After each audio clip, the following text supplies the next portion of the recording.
Hello दोस्तों, स्वागत है आपका एक और नई कहानी में। कहानी आपको थोड़ी सी भी अच्छी लगे तो लाइक कर दीजिएगा। चैनल पर पहली बार आए, चैनल को सब्सक्राइब करके ज़रूर जाइएगा। चलिए फिर आज की कहानी को शुरू कर लेते हैं। मैडम जी, आप मायूस मत हो। मैं आपको ऐसे मायूस नहीं देख सकता। आप चिंता ना करें, मैं आपकी कमी को हमेशा पूरा करता रहूँगा।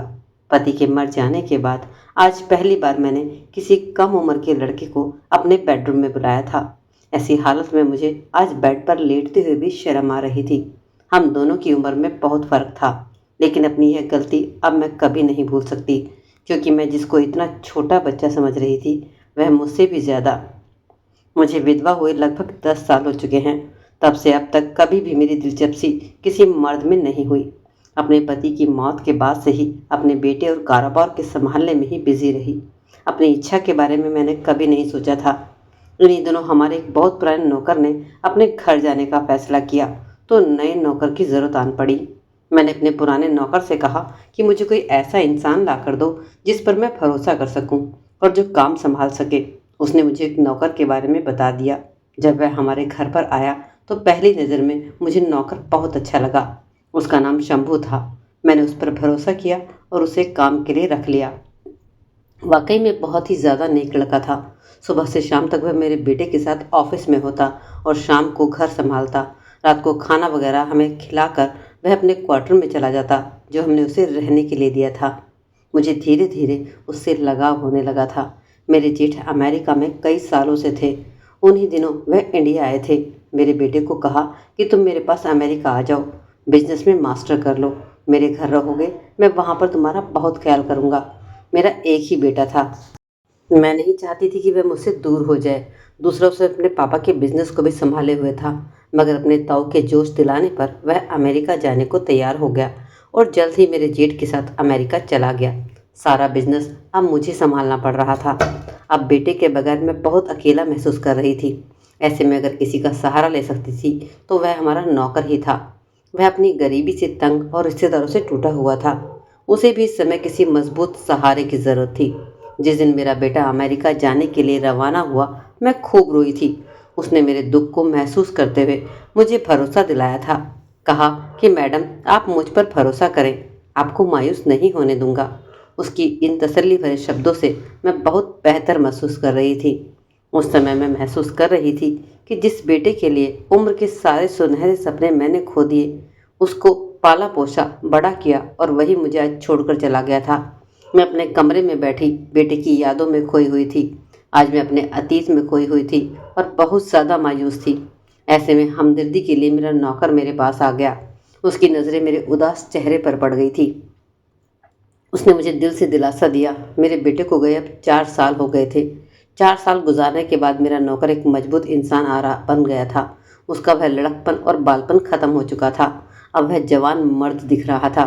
मेरे दिल में ख्वाहिशें हो गई कि वह मेरा गम बांट ले और हम खूब जी भर के बातें करें, मगर मेरे और उसके बीच में जो फासला था उसको बांटना उसके बस की बात नहीं थी और ना ही मेरे बस की। वह नौकर था और मैं एक मालकिन। उस दिन के बाद से मैं हर तरह से उसका ख्याल रखने लगी थी और वह भी पहले से ज़्यादा मेरी बात मानने लगा था और मेरा ख्याल करने लगा था।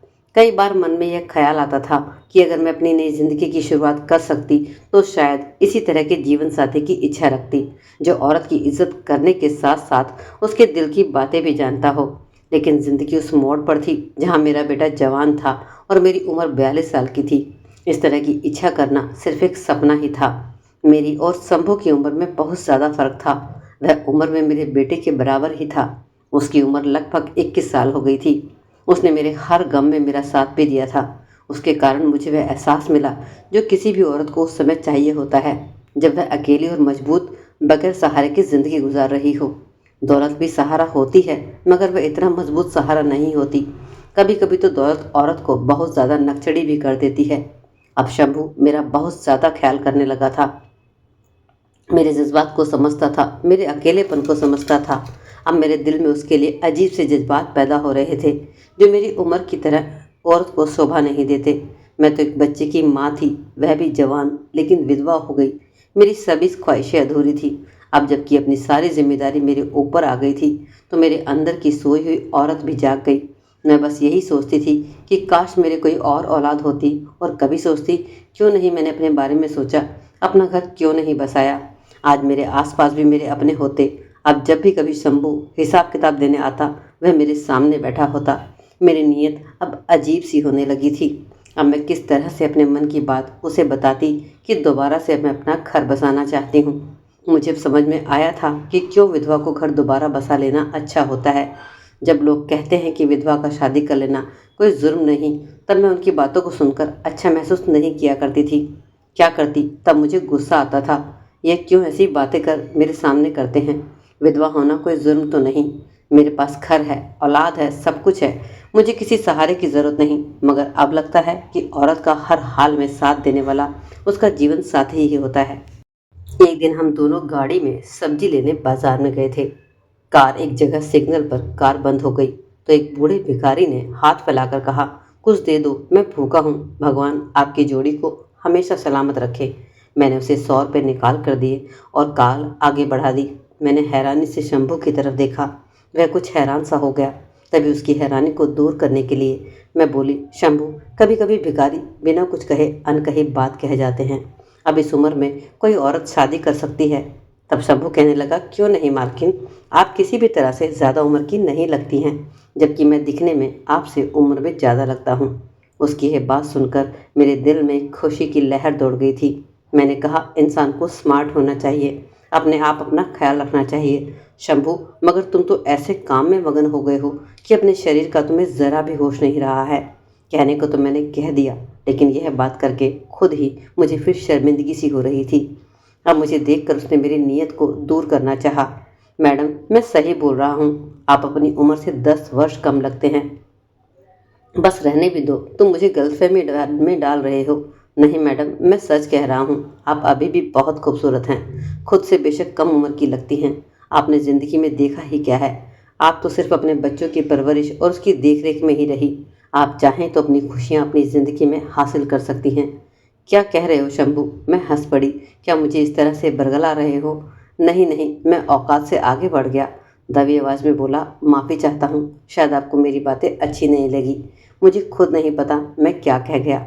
मैंने शंभू से कहा, ऐसी बात नहीं है, मगर तुम ही सोचो, जबकि आज कम उम्र की लड़कियां घर में बैठी हैं, तो मुझ जैसी इतनी उम्र वाली औरत से कौन शादी करेगा।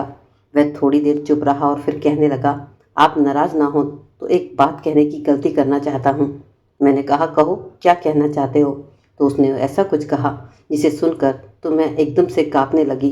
कहने लगा, मैं आपसे शादी करना चाहता हूँ, मुझे आप बहुत पसंद हैं, अगर आप चाहें तो। मैं उसकी बात सुनकर हैरान थी। तभी कभी सोचा भी न था कि ऐसी ख्वाहिश मेरा नौकर मेरे लिए करेगा, मुझे इतनी बड़ी बात कह देगा। मैं एकदम से खामोश हो गई। वह समझा मैं नाराज़ हो गई हूँ। तब उसको भी सांप सूंघ गया। कुछ देर तक चुप रहने के बाद उसने कहा, मैडम, मुझे माफ़ कर दीजिए, मुझे आपसे ऐसी बातें नहीं करनी चाहिए थी। इस बात के लिए मैं बहुत शर्मिंदा हूँ। मैंने भी खुद को संभाल दिल की धड़कनों को काबू किया और कहा, मैं नाराज़ नहीं हूँ शंभू, तुम वाकई बहुत अच्छे इंसान हो, लेकिन हमारी उम्र में बहुत फ़र्क है। तुमने हमदर्दी के जज्बात में आकर ऐसी बातें कह दी हैं, लेकिन जज्बाती फैसलों पर हमेशा इंसान को पछताना पड़ता है। उसने मुझसे मिन्नतें करके कहा, यह जज्बाती फैसला बिल्कुल भी नहीं है। मैंने बहुत सोच समझकर तुमसे यह बात कही है। मैंने उससे तुम्हारी और मेरी उम्र में फ़र्क है। मैंने उससे कहा, तुम्हारी और मेरी उम्र में बहुत फ़र्क है शंभू। अब मैं बच्चों की माँ भी नहीं बन सकती। मैं इस उम्र से भी आगे निकल चुकी हूँ, जबकि तुम्हारी उम्र के लोग शादी के बाद बच्चों की ख्वाहिश भी चाहते हैं। कहने लगा, आपकी औलाद है ना, आपकी औलाद ने आपका कितना साथ दिया। मैं ज़रूर नहीं समझता कि मेरी औलाद हो। पहले तो मुझे लगा कि वह मेरी दौलत पर नज़र जमाना चाहता है, और फिर मैं सोचने लगी, अपने से छोटे बंदे से शादी करने का मतलब तो बुढ़ापे में खुद की मिट्टी पलीत करना है। मैंने कहा, अच्छा, तुम सोच लो, मैं भी सोच कर जवाब दूंगी। अब मैं अजीब कशमकश में थी। दिल कह रहा था इस बात को मान लूं, और दिमाग कह रहा था कि नहीं, अब समय गुजर चुका है। इंसान इतने भी अच्छे नहीं होते। अच्छे अच्छे मर्द भी धोखा दे दिया करते हैं। उसके बाद काफ़ी दिन हम दोनों ही चुप रहे, और यह चुप बेनामी तूफान अंदर अंदर पल रहा था। अब मैं रातों को सो नहीं पाती थी। दिल बार बार उसके कारण बेचैन हो रहा था, और मेरा प्यार बढ़ रहा था। घर में कौन था शंभू और मेरे सिवा। मेरी सारी जिम्मेदारी शंभू ही संभालता था। डॉक्टर के पास ले जाना, मेरी दवा भी लानी थी, उसने ये सब कुछ किया। तो मैंने सोचा वाकई उसे और मुझे एक मजबूत सहारे की ज़रूरत है। मुझे भी यकीनन शंभू से मोहब्बत नहीं थी, मगर वह मेरी ज़रूरत बन गया था। उसने अपने साफ सुथरे जज्बात से मेरे दिल में ऐसी जगह बनाई थी कि वह मुझे नौकर नहीं, अपना साथी ज़्यादा लगता था।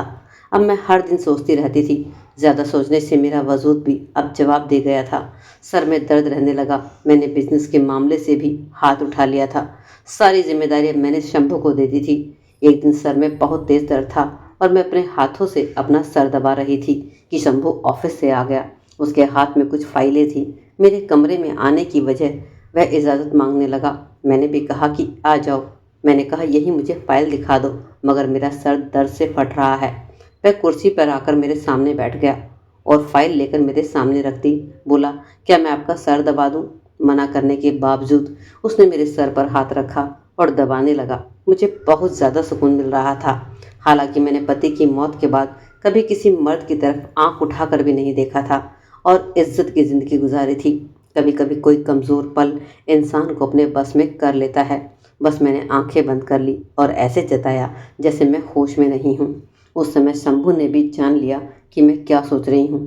वह मेरे कमरे से चला गया और बोला, मैडम आपकी तबीयत ठीक नहीं है, आप आराम कर लो, मैं सुबह सारी फाइल चेक करवा लूँगा। वह अगले दिन भी ना आया और ना उसके बाद अगले दिन आया। तभी मैंने उसको फ़ोन किया। बोला, ऑफिस से आज आपके पास आऊँगा, सोचा आप आराम कर रही हैं इसलिए नहीं आया। मैं यहाँ पर बिज़ी हूँ, ऑफिस में काम ज़्यादा है।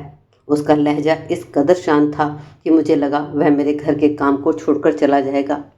वह मेरा डर और परेशानी अच्छी तरह जानता था, इसलिए शाम को वह घर पर आ गया। उसने कुछ फाइल चेक करवाई, कुछ कागजात पर साइन करवाए।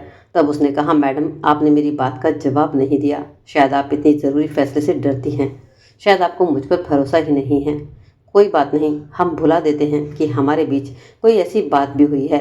आप भी अपने काम को मजबूत रखें, अपने आप को मजबूत रखें ताकि आपकी बिजनेस पर बुरा असर ना पड़े और बिजनेस की बात पर पहले की तरह दिलचस्प लें। इसी बीच मेरे बेटे ने अमेरिका में मुझसे काफ़ी पैसे की डिमांड की। अब मैं और ज़्यादा बिजनेस पर ध्यान देने लगी। मेरे गम के बादल कुछ कम हो गए, मगर उसका ख्याल मेरे दिल से ना गया। चाहते हुए भी कह दिया कि मुझे शंभू तुम्हारी ज़रूरत है। मेरे बेटे को ऊपर वाला सलामत रखे। वैसे भी अब मेरा बेटा अपनी ज़िंदगी में बिजी हो गया है। मुझे मालूम है मैं वाकई घर बसाना चाहती हूँ, मगर तुम्हारे बारे में भी सोचती हूँ। तुमको इसमें घाटा ही होगा, जबकि मुझे नहीं। वह बोला, क्यों? मैंने उससे कहा, मैं तो सोच समझ कर फैसला किया है। ठीक है, मगर बेटे को कैसे कहूँ कि मैं उम्र में शादी कर रही हूँ? कहने लगा, आप अपने जेठ से बात कीजिए, शायद आपकी प्रॉब्लम को समझेंगे। बड़ी हिम्मत करके मैंने अपने जेठ को फ़ोन कर दिया, उनको अपनी सारी बातें बताई। वह बोले, आप शादी कर लें, बेटे को मैं संभाल लूँगा, लेकिन बिजनेस की मालकिन आप ही रहना, किसी और को मालिक मत बनने देना, वरना अपने हाथ कटवा बैठोगी। मैंने फिर से शंभू से शादी कर ली। फिर मेरे जेठ ने इस बात के लिए मेरे बेटे को कई बार मनाने की कोशिश की, लेकिन इस बात को वह स्वीकार ही नहीं कर रहा था। वह बहुत ज़्यादा नाराज़ हुआ और उसने मुझसे सारे रिश्ते ख़त्म कर दिए। कुछ साल बाद वह इंडिया आया। उसने सारा बिजनेस अपने नाम कर लिया। उसने मुझे रहने के लिए सिर्फ एक मकान दिया और कुछ जेवर दिए। सारी दौलत खुद ले गया। बेटे को बिजनेस संभालते देखकर मैं बहुत खुश भी थी कि बेटे ने बिजनेस संभाल लिया है। मुझसे नाराज़ मेरे बेटे के मकान देने और जेवर देने से शंभू को ज़रा भी फ़र्क नहीं पड़ा। शंभू को मेरी दौलत का लालच था ही नहीं। उसको एक और जगह बहुत अच्छी नौकरी मिल गई। यह कदम उठा करके मैंने अपने बेटे को ज़रूर खोया। अगर मैं अपने आप को खुशकिस्मत मानती हूँ, शंभू से मुझे कोई शिकायत नहीं है। उसने वाकई उम्र के फ़र्क के बावजूद मुझे से सच्ची मोहब्बत की और मेरा इतना ख्याल रखा, ज़रा भी मुझे तकलीफ़ नहीं होने दी। लेकिन मेरा दिल उसकी इतनी सारी मोहब्बत पाकर भी मुझे पूरा सुकून नहीं है, क्योंकि जिस बेटे को मैंने अपनी जवानी के सुनहरे दिनों को खोकर पाल पोस कर बड़ा किया, आज वह मुझसे मिलने तक को तैयार नहीं है। तो दोस्तों, आपको क्या लगता है इस कहानी के बारे में कि मुझे इस तरह से शादी करनी चाहिए थी या नहीं? आप भी अपनी राय कमेंट सेक्शन में ज़रूर बताइए। कहानी अच्छी लगे तो लाइक भी कर दीजिए, चैनल को सब्सक्राइब भी कर लीजिए।